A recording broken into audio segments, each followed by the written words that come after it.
sejarah kelam kita yang penuh dosa tidak bisa dihapus, ya. Tetapi bisa diampuni oleh Tuhan.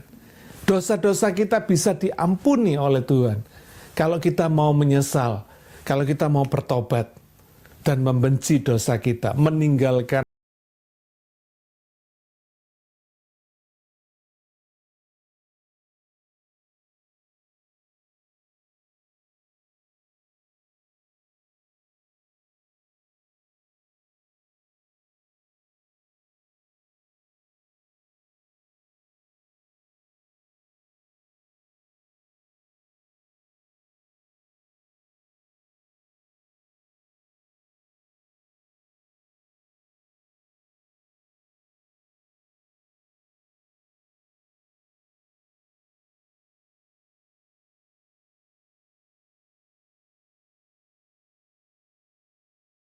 yang saya kasihi, juga jemaat global, para YouTube subscribers, dan para sahabat kekasih Tuhan dimanapun juga saudara berada pada hari ini. Kita berjumpa lagi dalam kebaktian kita. Hari ini saya akan berkhotbah dengan judul Peran Roh Kudus di dalam kehidupan kita orang percaya. Saudara, orang Kristen pasti percaya Roh Kudus. Pasti punya banyak teori atau pengetahuan Alkitab tentang Roh Kudus. Tapi mungkin hanya sedikit yang punya pengalaman bersama Roh Kudus. Nah, lewat pengalaman Pentakosta, pengalaman di hari Pentakosta, seperti yang dicatat di kitab Kisah Para Rasul pasal 2, kita bisa belajar tentang peran Roh Kudus di dalam hidup orang percaya. Orang-orang yang dipakai oleh Tuhan untuk bersaksi tentang Yesus yang sudah bangkit, sudah hidup, sudah ditinggikan, dan sudah dimuliakan. Saudara, hari ini kita akan belajar apa peran Roh Kudus tersebut. Mari kita buka sama-sama kitab Kisah Para Rasul pasal yang kedua. Kita akan baca ayat 33 sampai dengan ayat 36 lebih dulu. Dan sesudah ia ditinggikan oleh tangan kanan Allah dan menerima Roh Kudus yang dijanjikan itu, maka dicurahkannya apa yang kamu lihat dan dengar di sini. Sebab bukan Daud yang naik ke sorga, malahan Daud sendiri berkata, Tuhan telah berfirman kepada Tuanku, duduklah di sebelah kananku, sampai kubuat musuh-musuhmu menjadi tumpuan kakimu. Jadi seluruh kaum Israel harus tahu dengan pasti bahwa Allah telah membuat Yesus yang kamu salibkan itu menjadi Tuhan dan Kristus. Saudara, masih di dalam konteks khotbah Petrus di hari Pentakosta, maka Kisah Para Rasul pasal 2 ayat 33 sampai ayat 36 yang kita baca tadi menegaskan bahwa apa yang dilihat dan didengar oleh orang-orang di Yerusalem pada waktu itu, yaitu terjadinya pencurahan Roh Kudus, itu terjadi karena Yesus sudah dimuliakan oleh Allah Bapa di sorga. Ya. Yesus bukan hanya dibangkitkan dari antara orang mati, tapi Yesus juga sudah ditinggikan dan dimuliakan oleh tangan kanan Allah.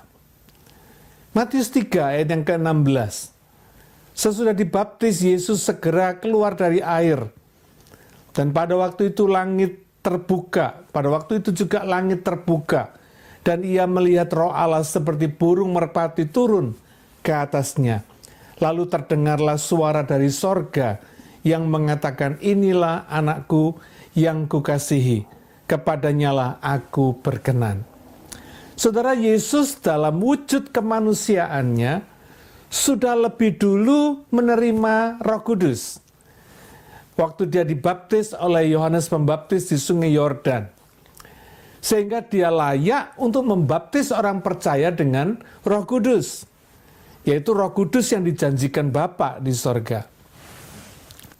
Di dalam Kisah Para Rasul pasal 2 ini, Petrus mengutip Mazmur 110 ayat yang pertama untuk meneguhkan nubuat Raja Daud tentang Mesias yang ditinggikan dan dimuliakan.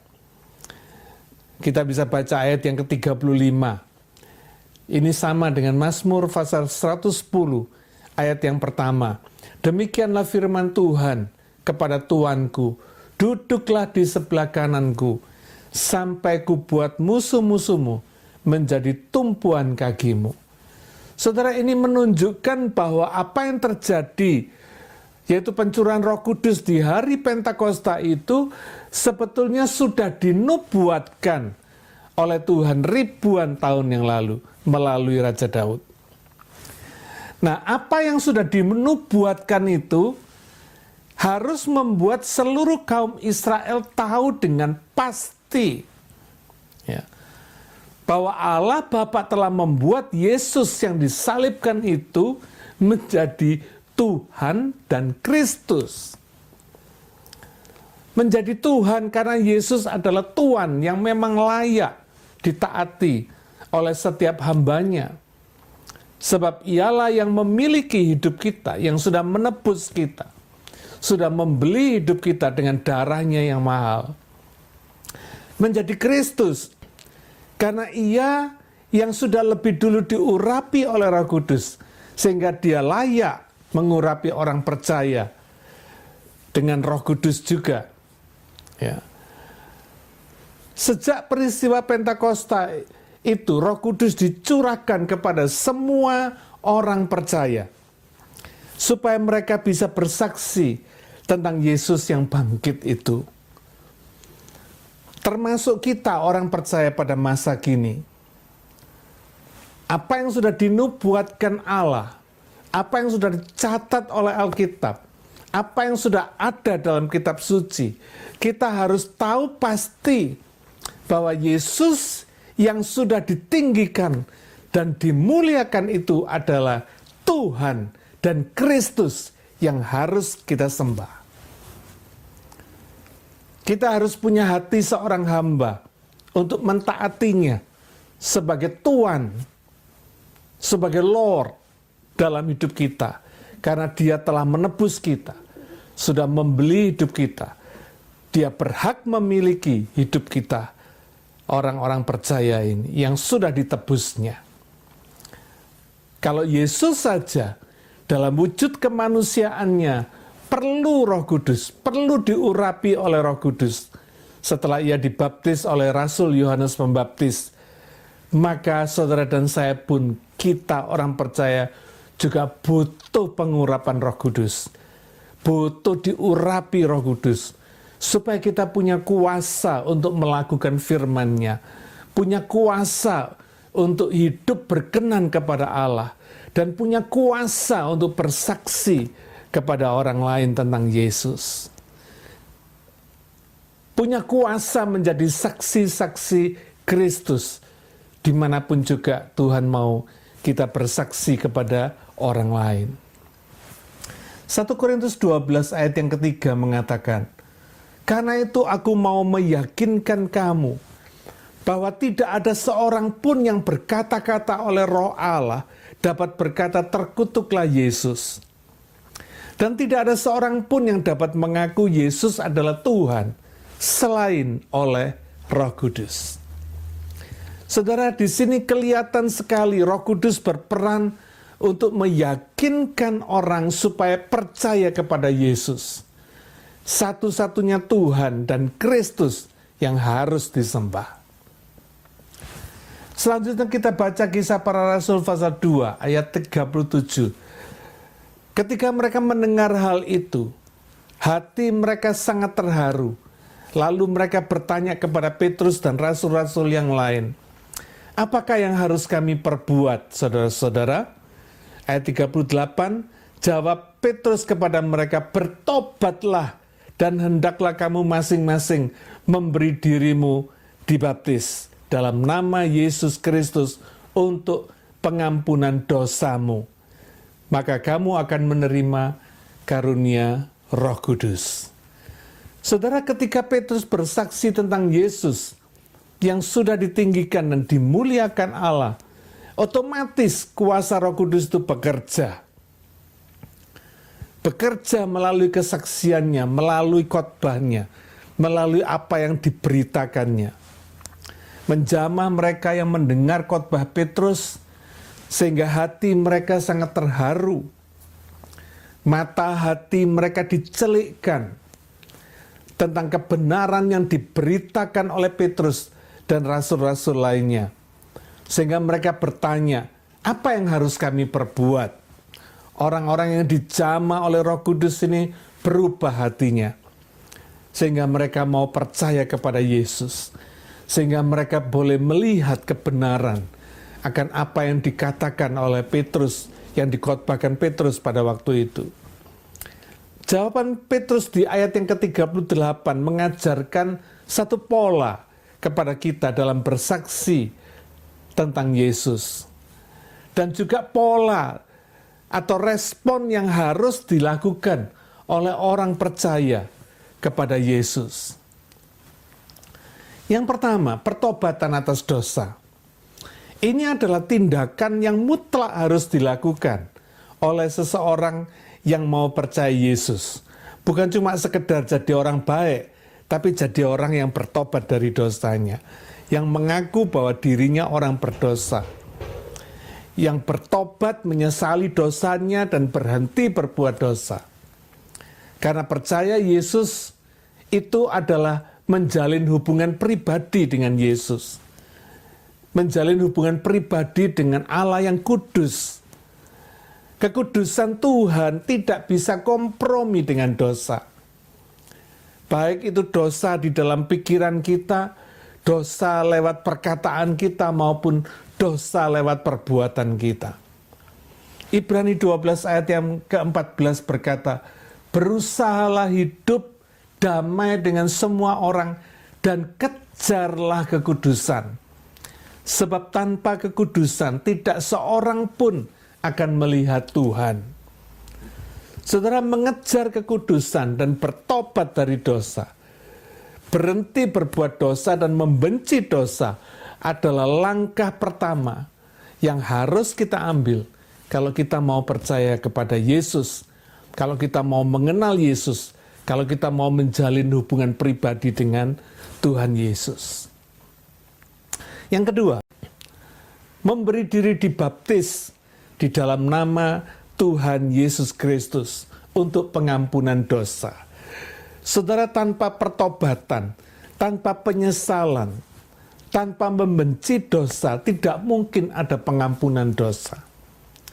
Pengampunan dosa hanya terjadi ketika saudara dan saya menyesal atas segala dosa-dosa kita. Bertekad untuk berhenti berbuat dosa. Untuk membenci dosa kita, sehingga kita tidak mau melakukan dosa lagi. Sejarah kelam kita yang penuh dosa tidak bisa dihapus, ya. Tetapi bisa diampuni oleh Tuhan. Dosa-dosa kita bisa diampuni oleh Tuhan. Kalau kita mau menyesal, kalau kita mau bertobat, dan membenci dosa kita, meninggalkan dosa-dosa kita. Baptisan adalah tanda pertobatan.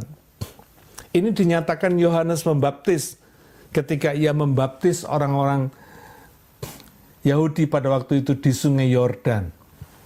Matius 3 ayat 11 mengatakan, Yohanes berkata, aku membaptis kamu dengan air sebagai tanda pertobatan. Tetapi ia yang datang kemudian daripadaku, lebih berkuasa daripadaku. Dan aku tidak layak melepaskan kasutnya. Ia akan membaptiskan kamu dengan Roh Kudus dan dengan api.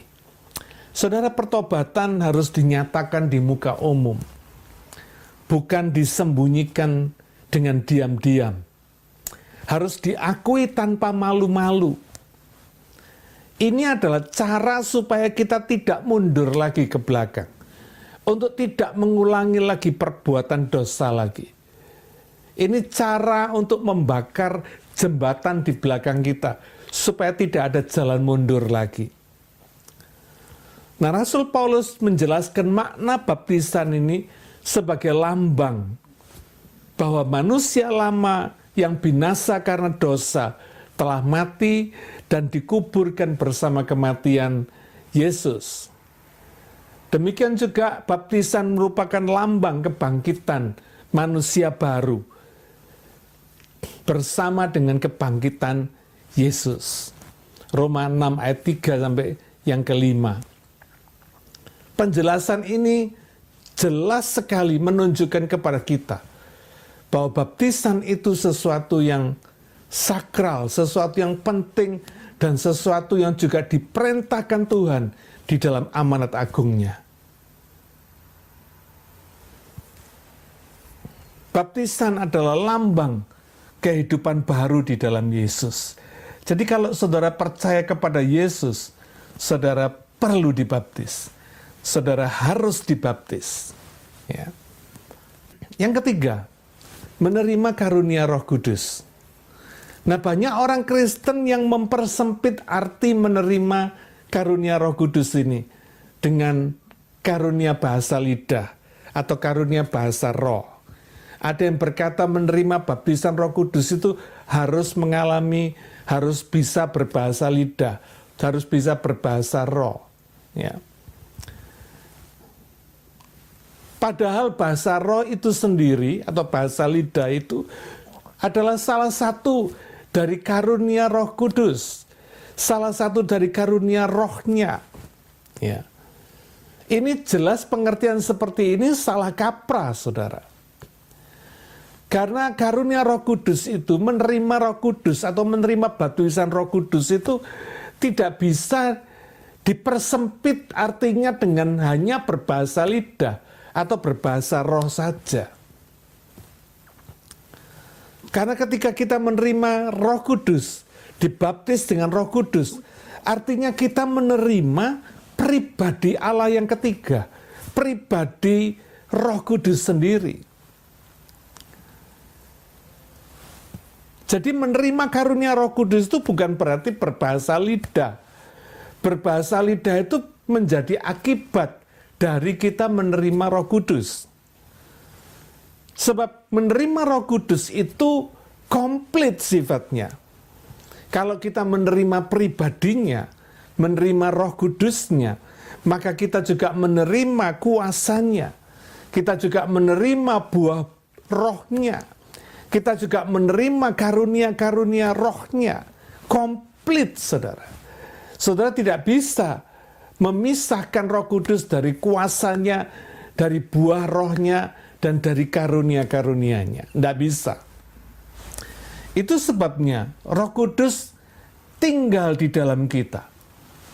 Apa tujuannya? Untuk menjamin kita supaya kita menerima seluruh janji penebusan yang sudah dilakukan oleh Yesus Kristus. Efesus 1 ayat yang ke-14.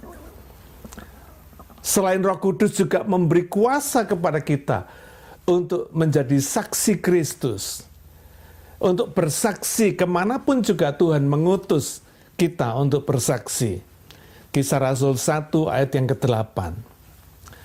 Saudara, dalam pengalaman saya bersaksi kepada orang-orang yang belum percaya, selama ini saya suka bersaksi kepada mereka, kepada teman-teman saya, kepada orang-orang yang saya jumpai, di mana ada kesempatan saya bersaksi. Nah, selama ini saya melihat betapa mudahnya, saudara perhatikan ini, bukan betapa sulitnya, betapa mudahnya orang itu percaya kepada Yesus, betapa mudahnya orang itu bertobat. Jelas ini bukan karena fasilitas saya. Bukan karena saya pinter ngomong, pinter khotbah. Tidak. Sama sekali tidak. Tapi karena Roh Kudus bekerja, meyakinkan mereka, mengubah hati mereka untuk bertobat atas dosa-dosanya dan menerima Yesus, percaya kepada Yesus. Saudara, saya percaya seperti apa yang terjadi pada hari Pentakosta di Kisah Rasul pasal 2 ini. Ketika Petrus berkhotbah, ketika Petrus bersaksi, otomatis, saya katakan ya, otomatis kuasa Roh Kudus bekerja. Kalau saudara dan saya bersaksi, maka otomatis kuasa Roh Kudus bekerja. Roh Kudus akan menuntun orang untuk percaya kepada Yesus. Menuntun orang untuk menyesali dosanya, bertobat, dan meninggalkan hidup lamanya. Hidup baru di dalam Yesus. Amin. Jadi yang pertama, apa peran Roh Kudus?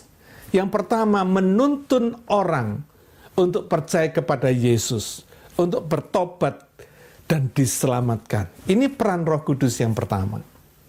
Yang kedua, saudara, Roh Kudus menjadi katalisator keselamatan orang-orang percaya.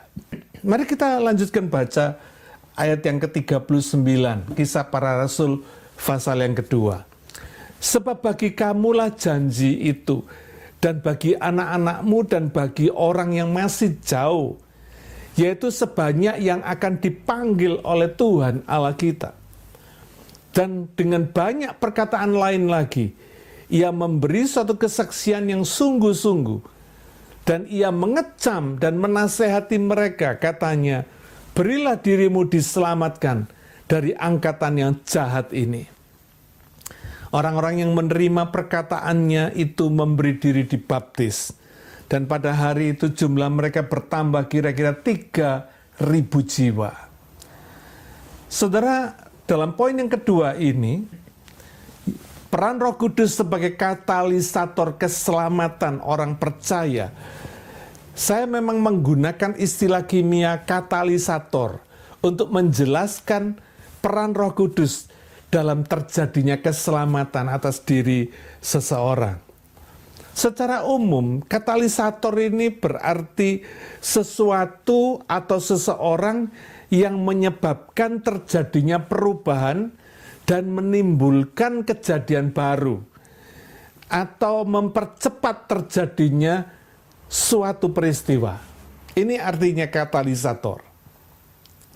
Nah, dalam konteks ini, peristiwanya adalah peristiwa keselamatan atas orang-orang yang mendengarkan berita keselamatan atau berita kesaksian tentang Yesus.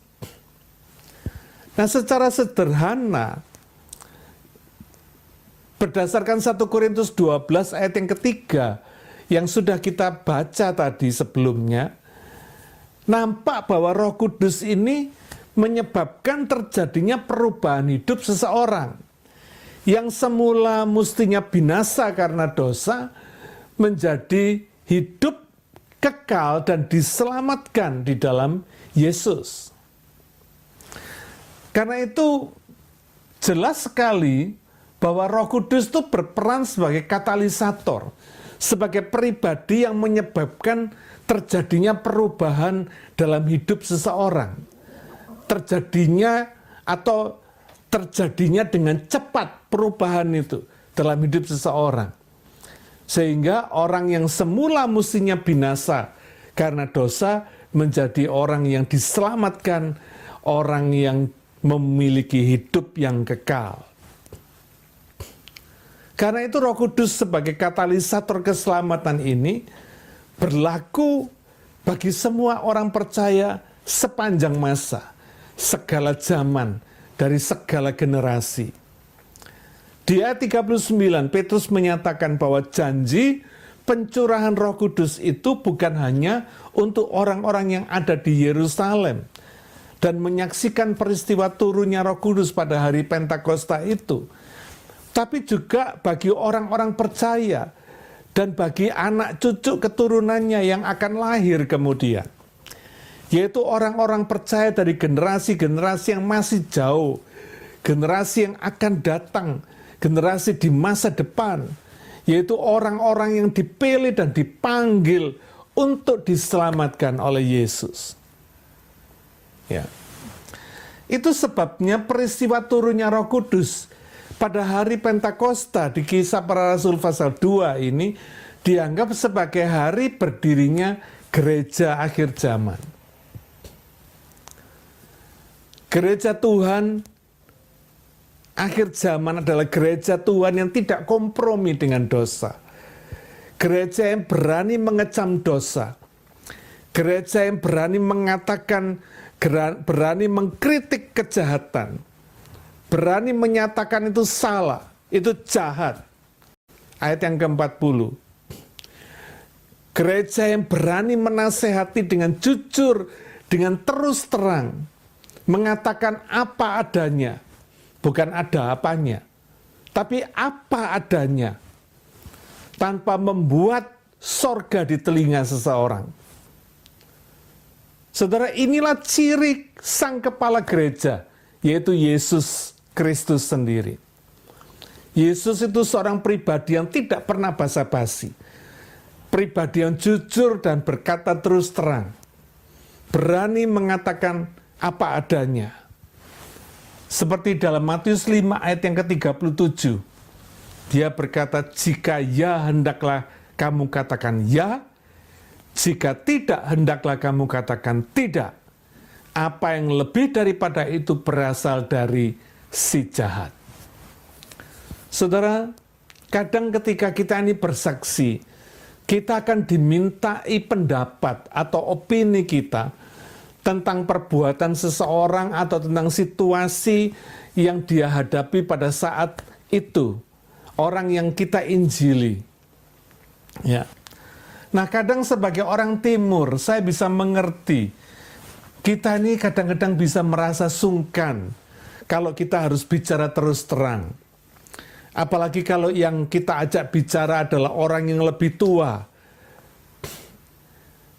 Maka opini yang harus kita berikan, kita merasa harus hati-hati. Apalagi kalau opini itu menyangkut keyakinan agama yang bersangkutan. Atau opini tentang hal-hal, tentang perbuatan yang bersifat sangat pribadi. Ya. Satu hari saya punya pengalaman. Saya menginjili seseorang. Seorang yang senior. Seorang yang sangat berpengaruh sekali. Seorang konglomerat. Seorang yang kaya raya. Ya, punya kedudukan yang cukup mentereng, yang cukup terkenal di kota di Indonesia, di salah satu kota di Indonesia. Orang seperti ini biasanya didengarkan orang, bukan mendengar orang lain, bukan mendengar nasihat orang lain, tapi biasanya nasihatnya yang didengar oleh orang lain. Ketika saya berusaha menginjil, bersaksi kepada dia, pertama saya cuma berdiam diri. Dia bicara panjang lebar, ke kanan, ke kiri, ke sana, kemari. Saya cuma mendengarkan saja. Saya cuma berdoa, saya minta Roh Kudus yang pimpin pembicaraan kami pada waktu itu. Sampai pada akhirnya, terakhir dia minta pendapat saya. Selama lebih dari 1 jam, mungkin bisa sekitar 2 jam. Pada waktu itu saya tidak bicara apa-apa, saya cuma mendengarkan, menjadi pendengar yang baik. Kadang-kadang dalam menginjil kepada seseorang, ketika kita bersaksi, kita perlu jadi pendengar yang baik. Pada akhirnya, yang bersangkutan minta kepada saya untuk memberikan opini, untuk memberikan pendapat tentang keyakinan agama dia, tentang perbuatan-perbuatan yang dia banggakan, sudah dia lakukan. Nah, ketika itu saya dengan jujur saya harus mengaku saya reluctant. Saya merasa sungkan, saya merasa jengah untuk saya bicara. Tapi saya ingat betul Roh Kudus mendorong saya, memberi keberanian supaya saya bersaksi, supaya saya mengatakan dengan jujur dan terus terang. Akhirnya saya mengatakan bahwa apa yang dia yakini tentang agama dia itu salah, dan perbuatan-perbuatan dia yang dia pikir sebelumnya betul itu adalah salah, jahat dan memalukan. Saya dengan keberanian yang dari Tuhan, saya berani mengatakan dengan terus terang. Dia terkejut sekali, dia kaget. Dia cuma memandang wajah saya seolah tidak percaya dengan apa yang saya katakan. Lalu dia berkata, baru kali ini saya mendengar kata-kata seperti ini. Baru sekali ini saya mendengar pendapat dan opini seperti ini. Bahwa apa yang saya yakini selama ini salah.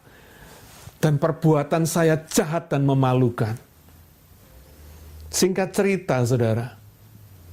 Saya ingat betul, saya tidak banyak bicara. Tidak lebih dari 15 menit saya bicara. Dengan kasih karunia Tuhan. Dia bertobat. Dia percaya kepada Yesus. Dan dia minta dibaptis. Saudara, luar biasa. Singkat cerita, akhirnya saya membaptis yang bersangkutan ini.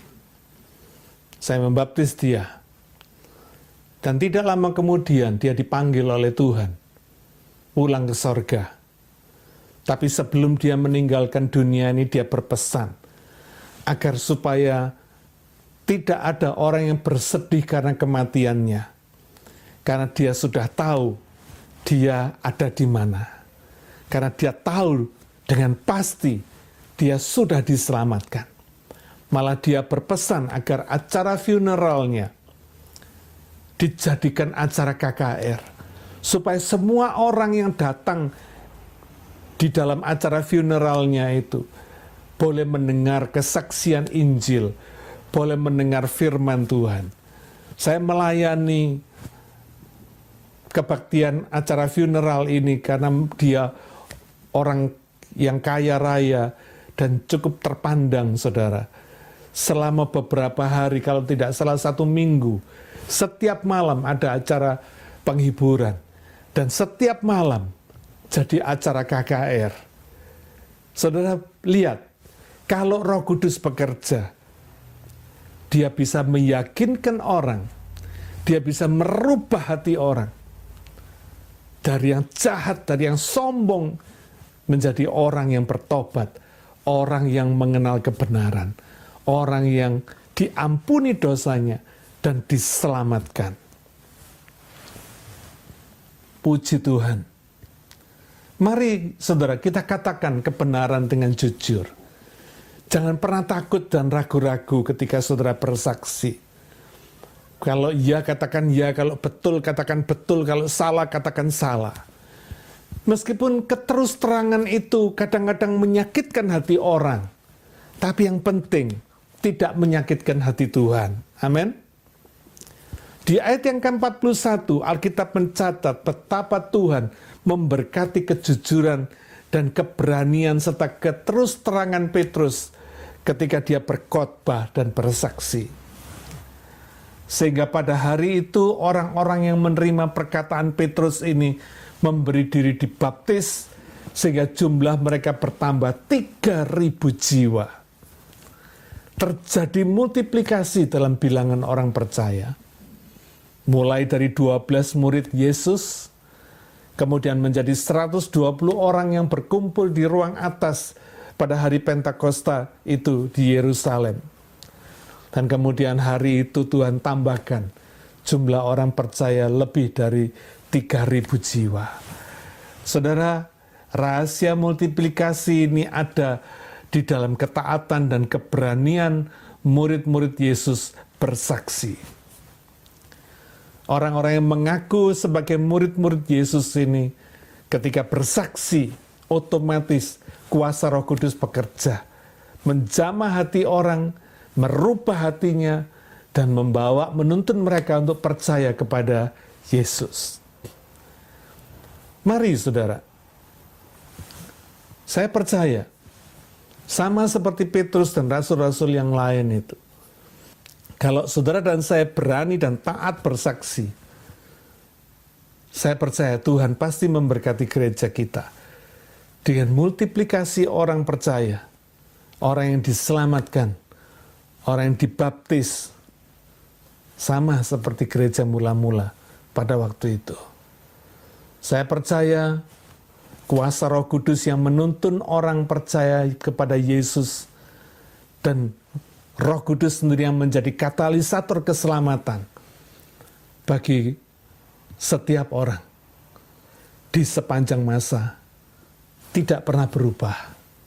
Apa yang dia lakukan di zaman gereja mula-mula, seperti dicatat oleh Alkitab di Kisah Para Rasul pasal 2 ini, juga akan dilakukan di zaman saudara dan saya pada hari ini.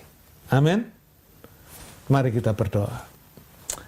Bapa Surgawi, kami bersyukur kepadamu kalau hari ini Engkau mengajar kepada kami prinsip dari peranan Roh Kudus dalam kehidupan kami orang percaya. Roh Kudus khususnya berperan ketika kami menjadi saksi-Mu Tuhan. Terima kasih ya Tuhan. Terima kasih karena kami tahu ketika orang diselamatkan itu bukan karena karya kami, tapi semuanya karena karya Roh Kudus. Karena Roh Kuduslah yang menuntun orang untuk percaya kepada Yesus. Menuntun orang untuk bertobat dari dosanya, untuk menerima pengampunan dosa. Terima kasih Tuhan karena Engkau sudah menyediakan Roh Kudus untuk hidup kami semua, supaya boleh menjadi katalisator keselamatan bagi setiap orang. Kepada siapapun juga kami bersaksi. Tuhan, kami percaya ketika kami bersaksi, Engkau sendiri yang bekerja menjamah hati mereka, sehingga mereka boleh diselamatkan. Mereka boleh menyadari kesalahan mereka, mereka boleh diselamatkan. Tuhan, terima kasih. Meteraikan firman-Mu dalam hati kami semua, supaya Engkau berikan kepada kami keberanian dan kejujuran di dalam kami bersaksi, sehingga nama-Mu dipermuliakan. Tuhan, terima kasih. Kami serahkan firman-Mu kepadamu, biarlah Engkau meteraikan dalam hidup kami semua, sehingga kami dapat lakukan dalam detil-detil kehidupan kami. Tuhan, berikan kami kuasa-Mu untuk supaya kami boleh mentaati-Mu dan bersaksi kepada orang lain, orang-orang yang Kau kasihi, orang-orang yang Kau panggil untuk diselamatkan melalui kehidupan kami. Terima kasih ya Bapa, pakailah hidup kami jadi berkat bagi orang lain. Karena Engkau sudah lebih dulu memberkati kami Tuhan. Terima kasih Bapa. Dalam nama Tuhan Yesus Kristus, kami sudah berdoa dan mengucap syukur. Amin.